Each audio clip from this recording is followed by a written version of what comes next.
fellow lovers of the liminal and the weird, and welcome to another video by Liminal Spaces.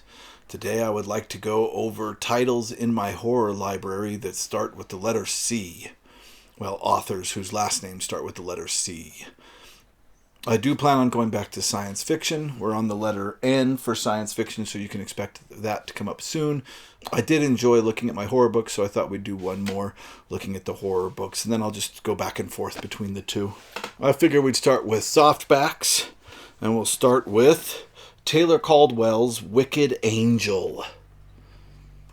Behind the golden cherub face was a creature as old and evil as hell itself. This reminded me of The Bad Seed.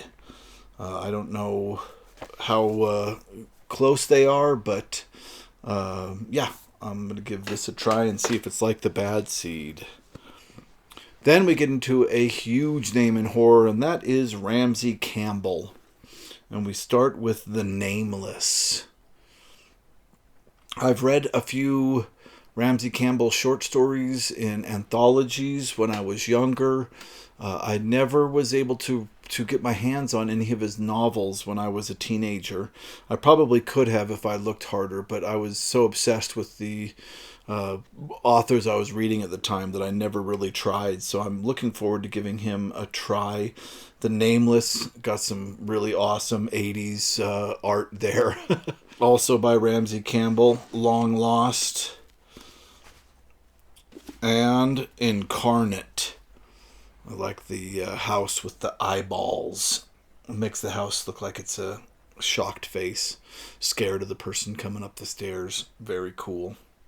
So just like my science fiction, I buy horror books wherever I see them, usually because I can get them very cheap because I'm at yard sales or estate sales or thrift stores. And then I go through and figure out the ones that I want to read. So this is kind of a slimmed down, lean version of my horror collection. And the only reason for that is because there's stuff I don't like to read. Like, I'm not as excited about, and it's funny that Cuja was the first book to get me into horror. I'm not a huge fan of animals attacking, or really even monster books in general. That's not as exciting to me.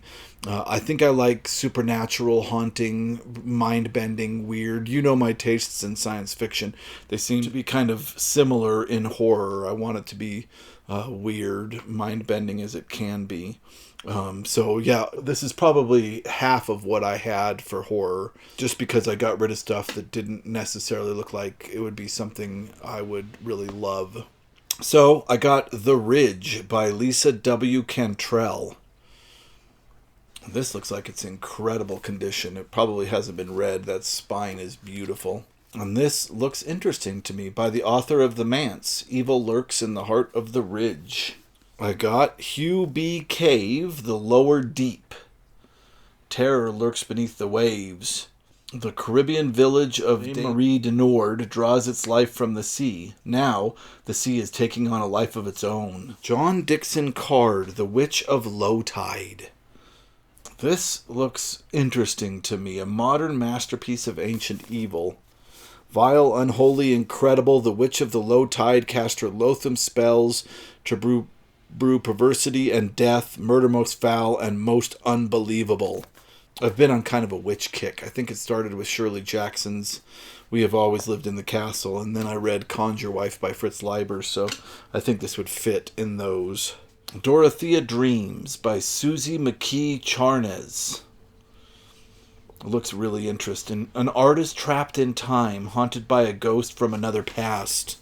Yeah, a reclusive artist trapped within her masterpiece. I think that's why I kept it. Sounds very interesting. Nightmare by I.M. Chilton. Crazy cover on that one. Short read. I'm not sure about it. Bloodchild by Joyce Christmas. That Baby Is Mine. Horror is born screaming in a novel of breath-stopping danger.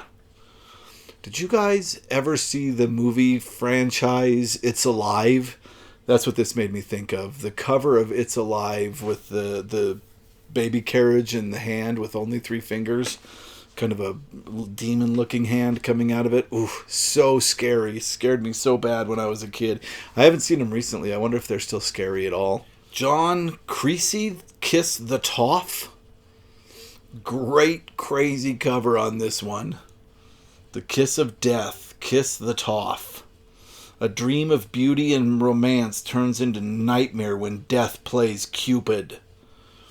It looks like the original title was Make Up for the Toff. A Toff mystery suspense novel. I don't know. It does not tell us who did the crazy cover art. The Other Passenger by John Keir Cross.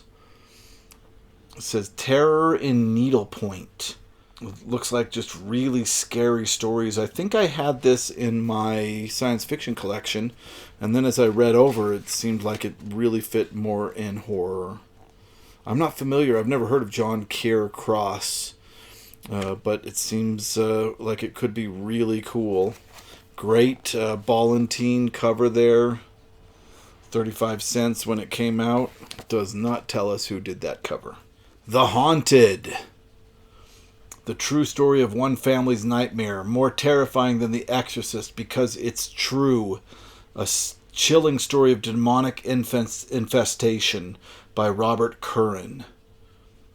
It looks like it's the Smurl haunting. Ed and Lorraine Warren. I was just watching something on YouTube talking about debunking this.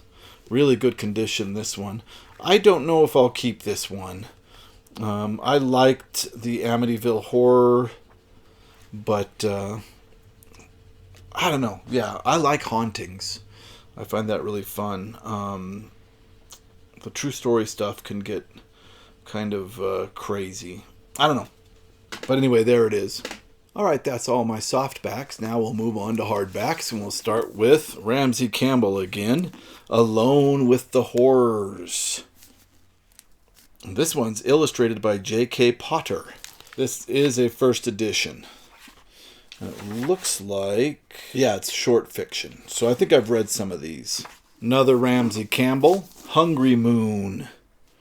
I'm hoping this is a werewolf story. I like werewolf stories. I know I said a minute ago I don't like monster stories, but werewolf stories are my one exception to that rule.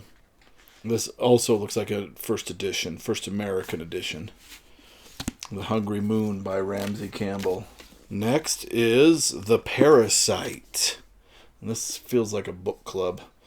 It looks like Stephen King and Peter Straub both wrote on this one, on the back.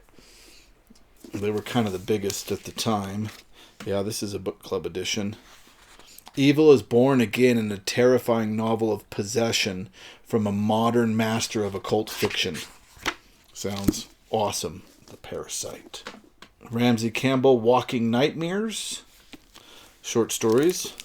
This is also a first. I have a tendency to like to start with the short stories just because some of these horror novels can be really thick. And I like to get a sense of the writers through their short stories before jumping onto one of their novels. Next I have The Sins of Rachel Ellis, a novel of terror by Philip Cavaney. Never heard of Philip Cavaney. Never heard of this book. Grabbed it, I'm sure, just because of the cover and the... I'm guessing there's going to be some kind of haunting around it. Next I have The Court of the Stone Children by Eleanor Cameron. This might be kind of a young adult. Oh, this one tells us who did the jacket. Trina Shart-Hyman. No, Trina Shart-Hyman. I don't know if I'm saying that right. This is a first edition. Cost $5.50 when it came out. This might be kind of a young adult horror. I'm not sure, but I think it's ghosts. A Stranger is Watching by Mary Higgins Clark. I know that I've found a ton of Clark in my wanderings, but I think this is one of the only ones that I've kept by her, just because I think I liked the premise. Stranger is Watching. Crazy guy bringing a body out to his car, it looks like. The next couple are by Robin Cook. I read Robin Cook when I was into my huge horror phase when I was a teenager. Yeah, Robin Cook, mainly medical horror. which was interesting. And some of his stuff really scared me. Fever, book club edition. Mind Bend, book club edition. I do really enjoy these covers. And God Player by Robin Cook. Those are the 3 Robin Cooks that I have. Next is The Piercing by John Coyne. I don't know if that's how you say that last name, but here he is. Great author photo on that one. I don't know who did the cover, but it looks... Oh, jacket illustration by Norm Walker.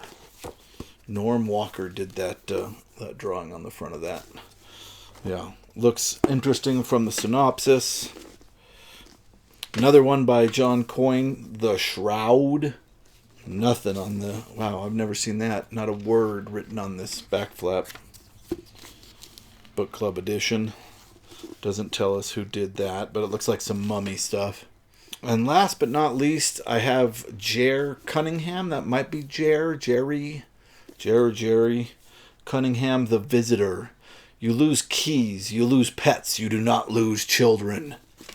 Very scary. This was $8.95 when it came out in 1978. I can't tell if this is a first edition or not. This might be a later print. Who knows? Jacket designed by Honey Werner. Scary doll there. All right. So those are the horror books that I have with the last names that end in C. We'll be doing more looks at my horror library as the channel goes on. And, of course, I'll be simultaneously going through my science fiction library while we do it. I also plan on eventually doing my fantasy library, all these DAWs back here. There's a lot of books to show, so we'll be going through a lot of these. All right, thank you very much for watching this to the end. If you liked it, please click like. If you like this kind of content, please subscribe because we'll be making a lot more of it in the future. Thank you so much for watching.